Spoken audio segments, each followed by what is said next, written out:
huge problem. My friend here was talking about rights, that the government is really good at extending rights. No, no, no. Government is really good at restricting rights. And then when we take away the government restriction of rights, when we forbid them to use force in certain areas, suddenly they claim that they've expanded rights. I mean, who enforced slavery? The government enforced slavery. You couldn't have slavery if you had to go and catch your slaves yourself. Well, they just run off.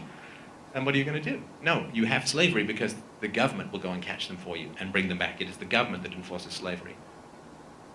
Who didn't enforce the rights of contracts for women? It was the government. Government didn't do that. And you can sort of go on and on. I mean, in Canada, the government says it's perfectly fine to hit your children if they're between 2 years and 12 years of age. You see, 12 years in 1 day. It's wrong. 1 day short of 2 years, it's wrong. Next day, it's right. I mean, it's crazy, right? I mean, so it is the government that is failing to protect this. This is not something that the government solves. This is a problem the government creates, and the degree to which we restrict and control and minimize the power of the state is the degree to which we get equality in society.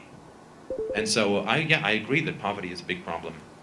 Then the biggest governments should have the least poverty and the greatest equality, but we see over and over again, as government power grows, inequality grows, the middle class gets hollowed out. You get this polarization.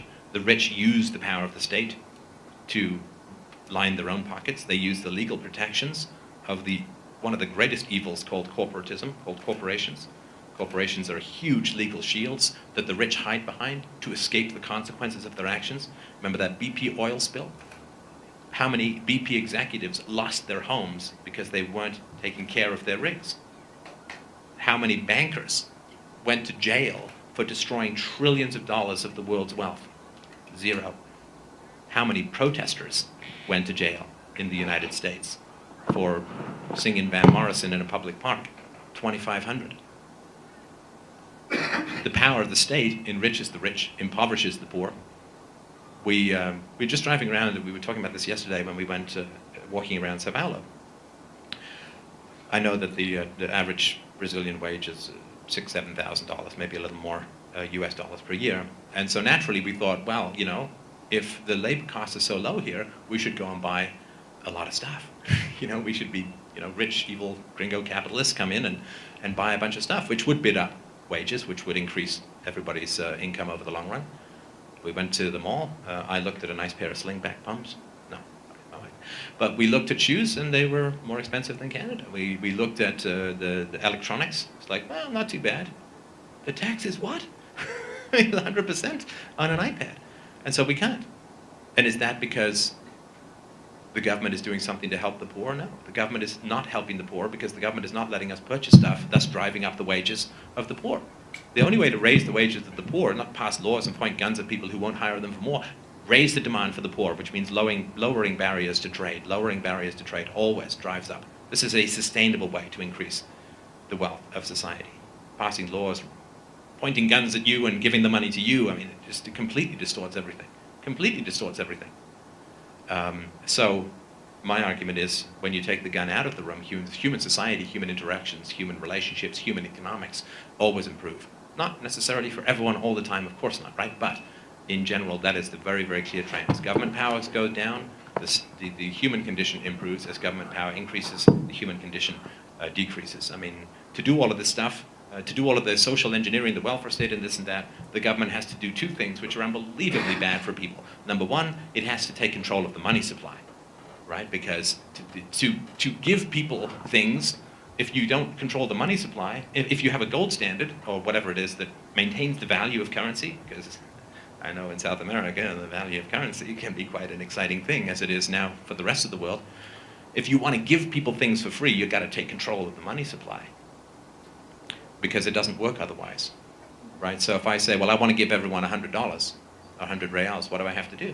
I got to tax them about 200 reals, because I got to pay my people who move all this money around. I got to pay the tax collectors. I got to pay the people who make sure nobody's cheating. I got to make sure nobody's dead and trying to collect. Or I got to, you know, I got to have the bureaucrats who are going to process the checks. And so I have to tax you. And how many politicians would say this? Aha! I'm going to pay you 100 reals and tax you 200 reals. Vote for me.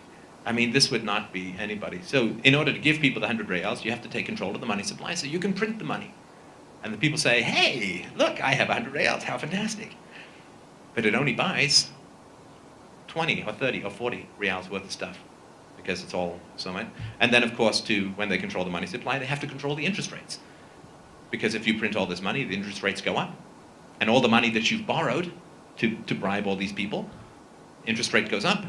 And then the taxes have to go way up. And then everybody realizes what a game. Right? The Europeans are figuring this out. Fiat currencies last about 30 or 40 years, and the US went fiat in 1971, and it was in the 70s and 80s, and it's about 30, 40 years that it lasts, and the euro is, it's all, when you study history, it's all around it, same thing over and over again. Everybody's just surprised who haven't read about the past.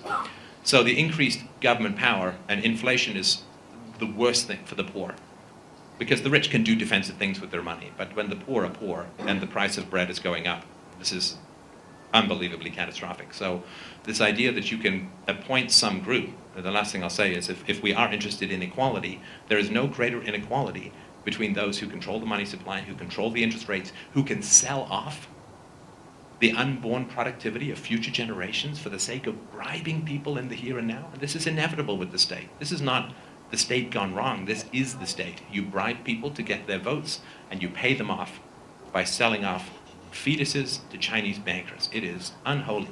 And this is all over the world. There is no exception to this, particularly in democracies. And it's repetitive from the Roman Empire down to the present.